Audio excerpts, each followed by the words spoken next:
So thanks for being here. The next tutorial in the tutorial day is the RISC-V vector spec. I'll start with the bad news. We promised the spec would be finished and ready for ratification this workshop, and it's not, right? We're getting very close, but it's not. So let's get it out of the way. It's not fully ready. There's a bunch of changes we've been doing. You'll be bored tomorrow because I'll repeat the same things in a longer format. But for example, we had a bunch of people were a little bit concerned about the complexity of the types that we presented last workshop and the state saving and restoring that went with those types, so that we've tuned it down a little bit and make the types an extension. That's the most likely path.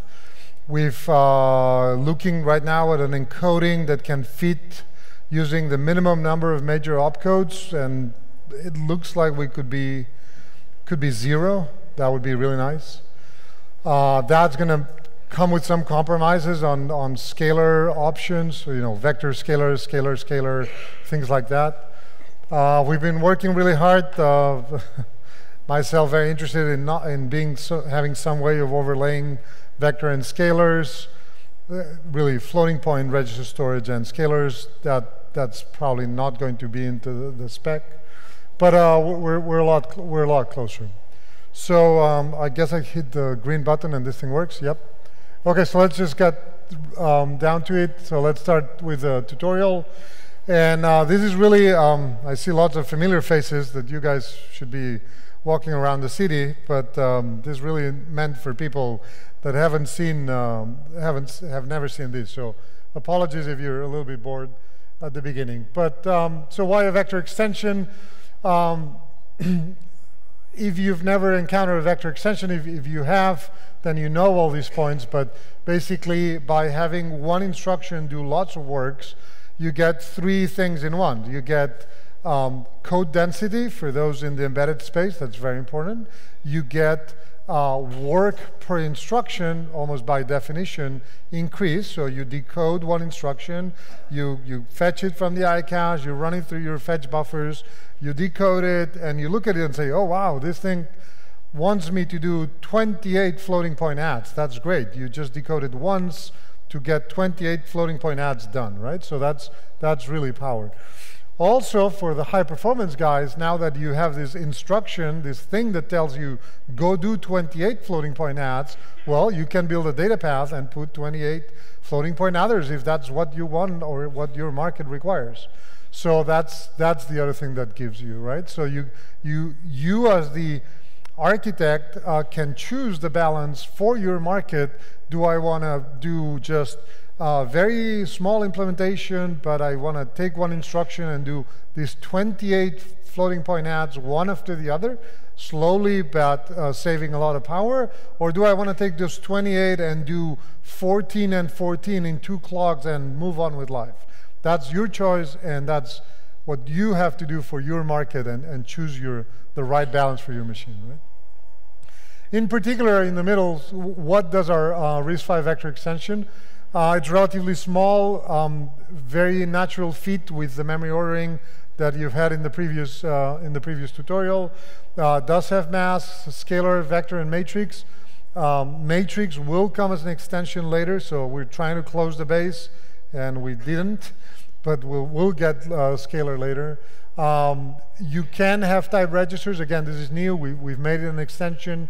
You can resize your vector register file. That's something that the Japanese supercomputers have had for many years, and it's really useful for code, so we'll have that. You can definitely have mixed types, and you know, very, very, very standard.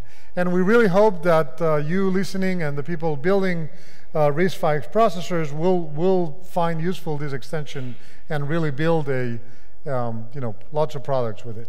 Okay, so enough with the marketing cell. So what's the ISA for those that have never seen it? Well, most fundamentally, it adds 32 new vector registers following the encoding space of RISC-V.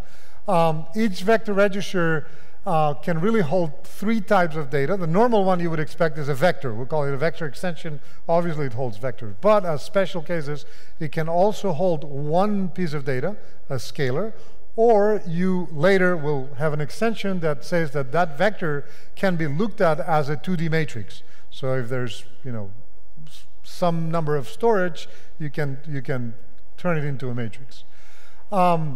Optionally, registers can have a type. So you will have an extension that will allow you to do very, very clever things with types. And you will be able to change the number of registers. So the first thing we'll do in this tutorial is learn how we initialize the vector unit. The first thing we'll do is say, hey, I actually need only 4 registers. And the vector unit will respond to that request.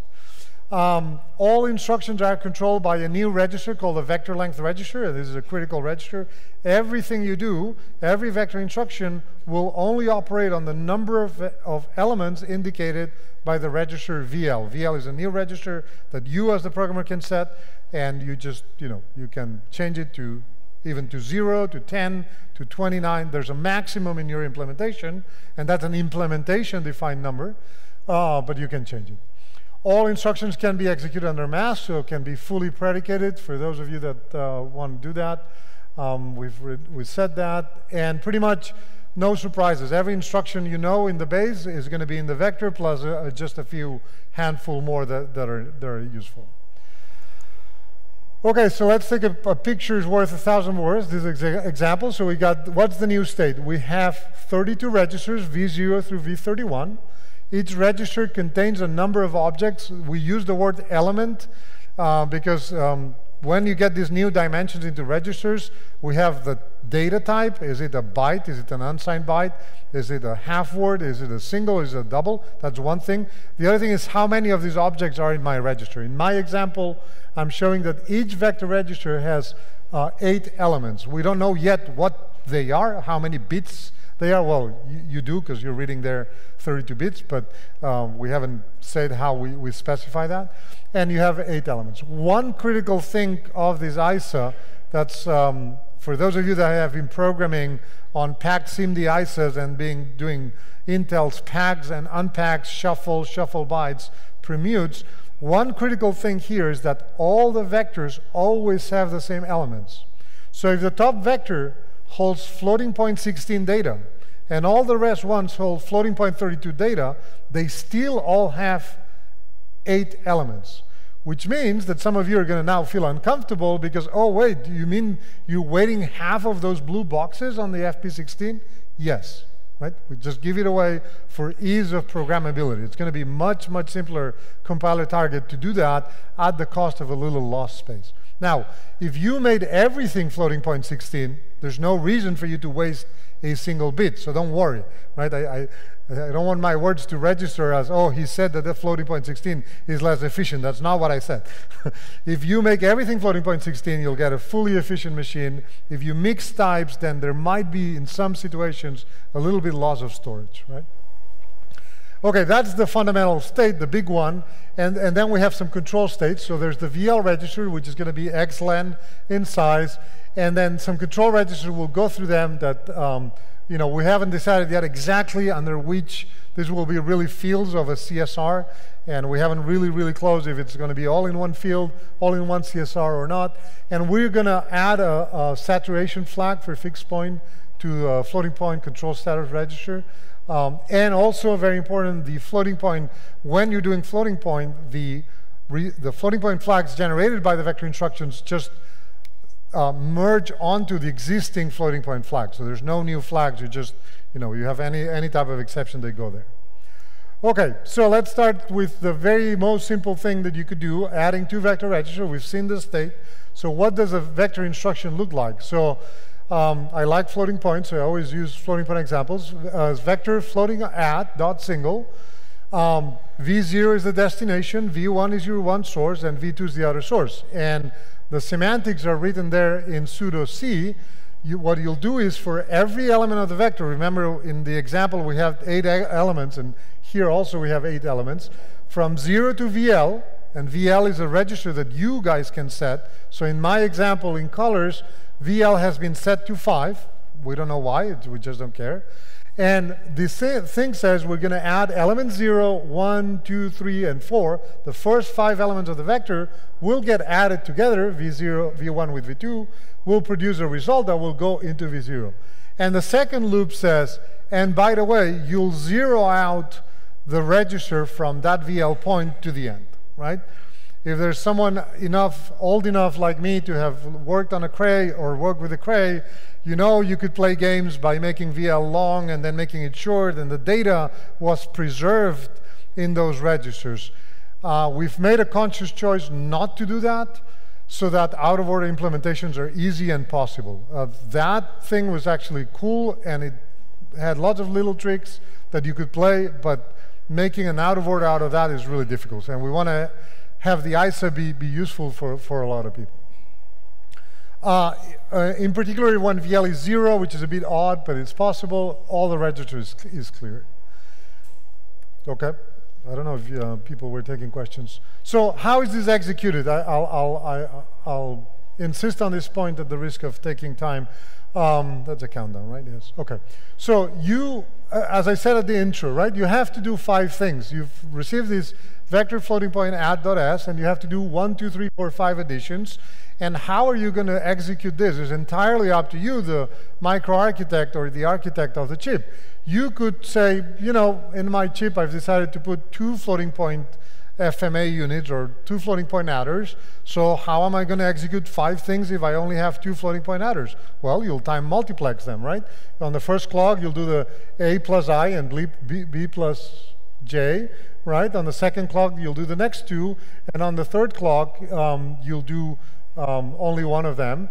And maybe there's a 4th clock where you do more work, or maybe you want to clear the registers, or maybe you're a really smart microarchitect, and what you'll do is you'll remember, hey, this register beyond position 5, it's all zeros. That's up to you, right? That's your choice of how you build it.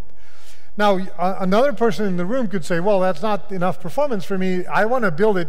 I want to have 4 floating point FMAs, and in this particular example, how would you run it? Well, then you would do, on the first clock, you do the first 4 additions.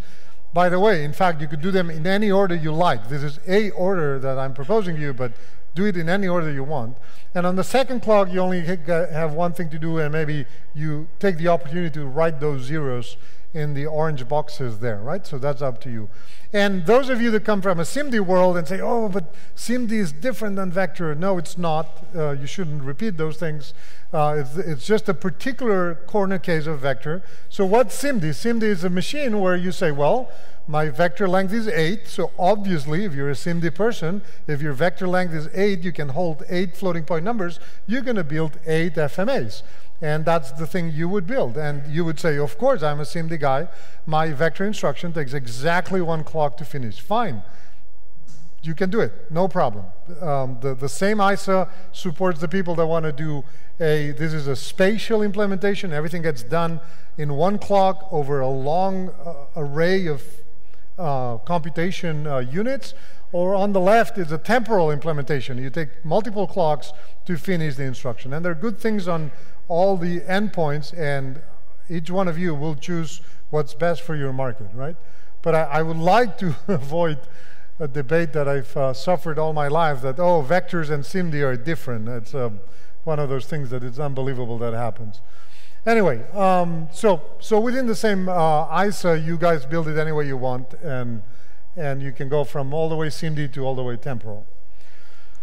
Okay, so let me flash the complete vector instruction set. I'm not trying to scare you or anything, but just have you a feeling of all of it, and then we'll just walk very slowly through our first vector loop. So together we'll build a vector loop.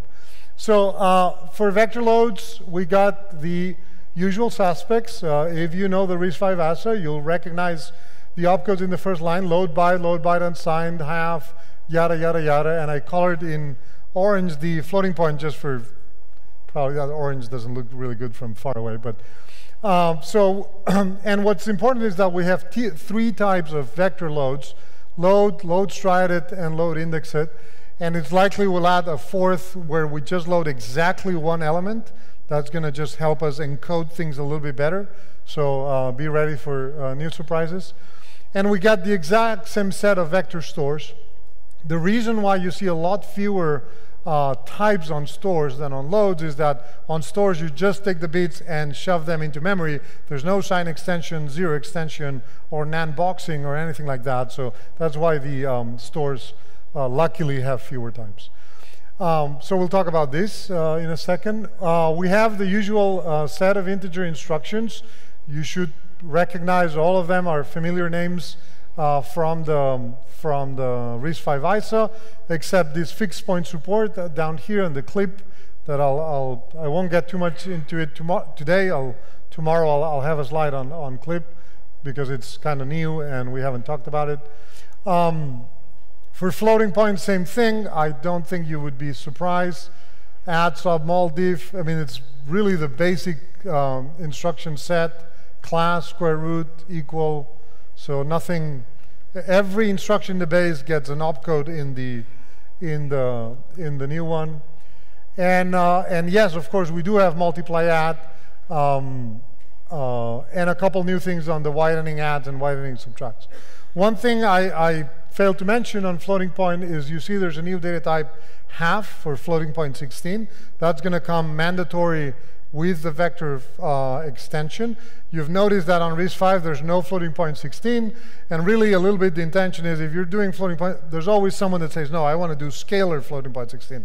There's always someone that wants to do that. But the most likely thing, if you're doing floating point 16, you have a bunch of floating point 16s you want to work on, and it's likely you'll work on 4 of them or 8 of them or a number. So it is, you know, we're thinking that FP16 really appears under the vector ISA, and if you want floating point 16, you might as well build the vector ISA. For the rest, I think you guys know all of this. And we'll talk tomorrow about the double widening adds a little bit. A bunch of converts. Obviously, we got all these types. You got to convert from one to the other. So from integer to float, from float to integer, from float to float, and from a large integer to a small integer. We'll get into details there. And then a bunch of things that are a little bit more specific to vectors, which I gathered into this name, vector data movement. Worth going into. You'll have a vector. You will be able, the first two, you'll be able to insert a value in the middle of your vector. That's possible. The renaming people, people doing out of order renaming will have to pay that, but it's only one source, so it's okay. You will be able to take one element from the vector and send it back to the GPRs or to the floating point registers. Then the merge, this is the, some of you will know it as conditional move. You have two sources and a selector between the two. And you can, the normal one would be vector-vector merge, right there in the middle. So the mask, which we'll talk about, selects which one of the two you put in the destination. But you can also do vector GPR merge. And that's the way, say you had a GPR register, a floating point register, and there's a constant there that you need in a vector. One easy way of doing it, a little bit, is to do a merge and just select, hey, pick always the constant, and you'll get it in the register. But that's not very efficient. We're also giving you splat. That name was by Christie. I had to look it up in the dictionary.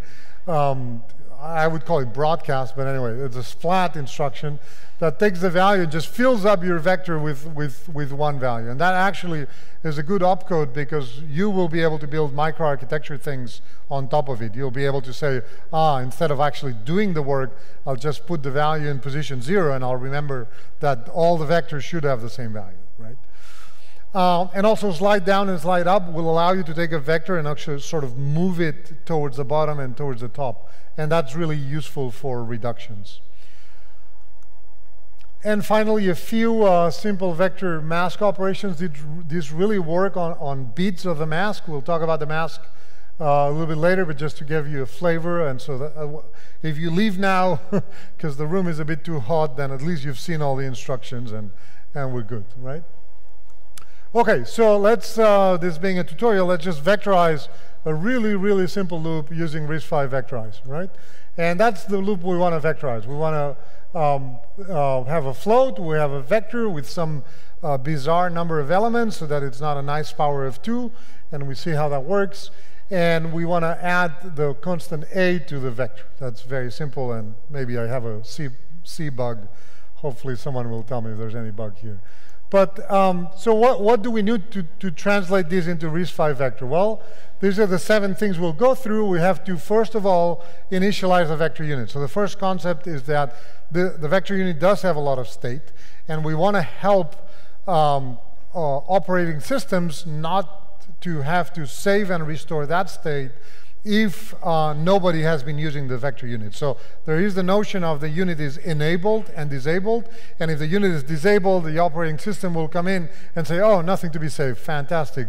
Let's not waste time just pushing that state to the stack, right? The second thing we'll have to do is set the VL register, then we'll load the vector into V0, and we'll learn how to load a portion of this enormous vector into our somewhat small vector unit. Then we'll load the scalar constant add, then we'll add the 2 numbers, store it back to memory, and then we'll put it together in a loop. So let's go step by step, right? So let's initialize the vector unit, right? The first thing you need is you must configure the unit. And basically, there's a few details, but at a high level, you need to tell the hardware 2 things. How many registers you want. I don't need 32, I can do with 8. Good. And what's the maximum element size? So if we go back to the first slide, we had those blue boxes, and on top of those blue boxes, I had 32 bits. That was just to appease all of you, but actually you could say, no, I only want 16-bit things. I need 64-bit things. You tell this to the hardware will look up its internal tables and will say, okay, if you want 4 registers and you need them 16 bits, given all this storage I have here, which you might have lots of storage, the hardware will answer saying, the vector length, the maximum vector length with this configuration is 64 elements. Or maybe it will say, well, I can only support 32 elements. That's a return from this instruction, right? So basically, this information will be kept in the VConfig CSR field, and basically you're setting vreg max, which is saying which is the highest, how many registers you want, and element max width, that VE max width, element max width. For the future, we have a bit to enable the type extension. We won't talk about it today, and we have a couple of the fixed point clip mode and the fixed point rounding mode for the clip instruction can also be initialized with this instruction. Sorry. So what you do is you do a VConfig with an immediate, and essentially in the immediate you tell it the highest numbered vector register, you tell it the element width, the fixed point clip mode, and the rounding mode. This is subject to change. We were just playing this morning with the encoding, so we might take a bit here or there. So don't. If you take a picture, mark it as subject to change. And basically, the VConfig instruction will set VL and will return in a return register what's the max VL given what you ask for. Given for this loop, you're going to get 32 elements, 32 element long vectors, or 16 or 8, and maybe some of you will support 19. I don't know. I would only support powers of 2, but I'm just getting old. Okay, so my first example would be, okay, so for my loop, what do I need? I need a vector to hold the vec variable, and then another vector to hold the a value. 2, I need to add them and put in the result. 3, you know what, I'll round it up to 4 just because I was lazy. So I want 4 registers and I want 32-bit data. So I would say VConfig 63, and the machine would say, okay, fine, this is your max VL, which in fact I don't need to know. Well, you'll see how that works. Okay, so the second thing we need to do is, okay, we got to do this thing for 1714 times, but my max VL, let's say it's 8. And 1714, I picked it not to be divisible by 8. It's 214 something, if I remember correctly. We'll have to loop around multiple times to do the job, right? So the first thing I need to do is to tell the machine, okay, let's work on the first 8 iterations of this loop. Let's just do the first 8, then we'll do the next 8, until we're done, right? So let's go do that. So how we use the VL register? Well, these are the rules that you'll find in the ISA document. Fundamentally, the set VL instruction, set vector length, you give it a number, and you get back the actual VL used, right? And the key is that 0.3, right? The result is the minimum of the number you gave it and max VL. So if my hardware supports 8 elements, and I give it 1714, the minimum of these two numbers is 8. So I'm saying, hey, can we work on 1714 things? And the hardware says, hell no, we're going to work on 8, right? And so I have to prepare my loop to say, okay, we didn't work on all of them. I'll loop around and do it again, right? So, you know, details. And you can set VL using a regular CSR read-write, but there's a special instruction. And that bullet there should not be there. So what am I going to do? I'm going to, here's the code. I'm going to load somehow the 1714 into X1. You know, LI, load it from memory. That's, the compiler people will solve that. And I'm going to move that X1 value that contains 1714 into VL. And what happens in that instruction, it's a bit confusing, both VL and X2 get the minimum of max VL and 1714, right? So I get back in X2 the number 8. I'm using 8 as an example, right? Okay, so now let's move on to 0.3. I got my VL set to 8. Let's now load from memory. So we got to learn about a vector load. So how does a vector load? This is the simplest case, unit stride. We'll get to the other ones. How are we doing? Oh my God. Okay, so let's speed up. Vector floating point load word. We're loading 32-bit things from memory. We give it a base, an immediate, and a destination register. The size is computed based on the opcode. We compute the first address. It's x3 plus 80, which is going to give address 100. And then basically the instruction is going to load 8 things from memory, and is going to step the things that it loads by 4. 4 being the size of the object being loaded, as the picture hopefully clarifies. So we load, in this example with VL5, we will load 5 things from memory, and then we clear the rest. So with this kind of an instruction, what would I do? If I assume that X3 contains the address of my vector that the compiler has put there somehow, I would just do VFLW on X3 with an immediate of 0 into V0. So I'm loading how many elements? 8, because my set VL told me that I can only do 8 elements. So I'm going to load 8 elements and put them there. Okay, how do I load the scalar constant A into vector register V1? Well, for scalar support, we talked about this. There's some support for scalar. Base ISA has very moderate support for scalar. It's going to be better if you decide to implement the type extension, but there is some. And so in the base ISA, you can set a register and say, I'm going to do some operation, and the result is a scalar. The result is a scalar means the whole vector takes the same one value, right? So although I'm doing an operation between 2 vectors, a bit silly, just do the operation on the first element, and that element gets applied to the whole vector. That's what it means. And so there's, you could do something like this. You could add V1 and V2 and put it in a scalar in V0, and that's, again, subject to change.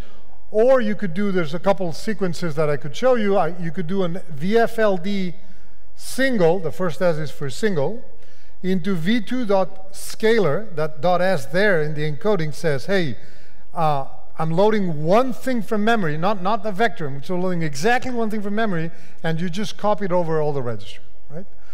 And then you could do the add. Or if for whatever reason you happen to have the constant in F0, you could do a vmerge F, or you could do a vsplat. I should add another example, and then add. So you have a bunch of ways to load that scalar constant, right?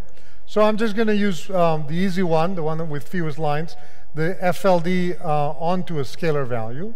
So now we've loaded the scalar, and now we want to add V0 and V1. Since we went through the add instruction, I'm going to spare you the pain of going through it again. So we have the 2, and we want to store back to memory. So we obviously have a vector store, and the vector store does the reverse of a load, takes x3 and 80, adds them up, that's the base address, size is 4, you just do a loop, writing the elements and striding by exactly 4 bytes, so you'll write these things consecutive in memory. So with all these things together, that would be the vector store. We now have to piece together our loop. So let's read it carefully, 5 minutes. So we'll do a VConfig. right? We'll say I just want 4 registers and 32-bit data. We'll do, obviously outside the loop, we're not that dumb. We will load once the constant A, and we'll put it across the whole V1 register. We'll just get a full copy of the constant A. And then the loop starts. And on the first iteration of the loop, we say, look, x1 contains 1714. So x1 say, hey, can we do 1714 things? And the setVL instruction says, hell no, you're going to do 8. And you get an 8 in x2, right? Then the floating load word, this next instruction, is going to work on how many elements? On 8, right? The add is going to work on 8 things. The store is going to work on 8 things. Then what do we need to do? Okay, we're not done. So I'm going to scale the number 8 that I got in x2 by 4 bytes, because that's my data type. That's SLLI there. I'm going to increment, add that value to the vec pointer. So I've moved my pointer 8 positions forward, right? I'll decrement my counter. I'll say, okay, how much things did I have to do? X1 contained 1714. 1714 minus 8, that's my new X1, right? I'll check, hey, is my new X1, am I done? No, I'm not done. Okay, so loop back, right? So I'll loop back, and what happens on the setVL? Well, now it's not 1714, right? Because we subtracted 814. Not 14. We subtracted 8 from it, right? So it's 1708. Yeah, 1708. 1706? 6. Gee. 1706. So now we're asking, can we do 1706 things? And setVL will answer again, hell no. You're going to get 8, right? And this keeps going, going, going. At the very end of the loop, I don't know what's the reminder of this thing, but it's going to be a number 5. So we'll do 5 things. So the last iteration of this thing will just do 5 things, not 8, and we'll be done. What's the beauty of this? No prologue, no epilogue. The compiler people that worked on SIMD machines are sick of writing prologue and epilogue codes that align the pointers, count down to a power of 2. It's like this, for this little loop, if you look at the Intel compiler, it generates tons of code around it, right? This is one loop, will handle all sizes, code efficiency, iCache efficiency will be good, so and so. When we exit the loop, you can do VConfig 0, disable the vector unit, and so software does not need to actually save. The kernel doesn't need to save any state, because you just said, bah, I don't care about it. You can reset it. I don't need it, right? So that's also a gain here. Okay, 2 minutes 25 for the other 50 slides. Wow. Okay, yeah. Well, it was a tutorial, so if you got bored, it's your fault. You should. You were supposed not to know how to write vectors. Mask execution. All instructions can be executed under mask.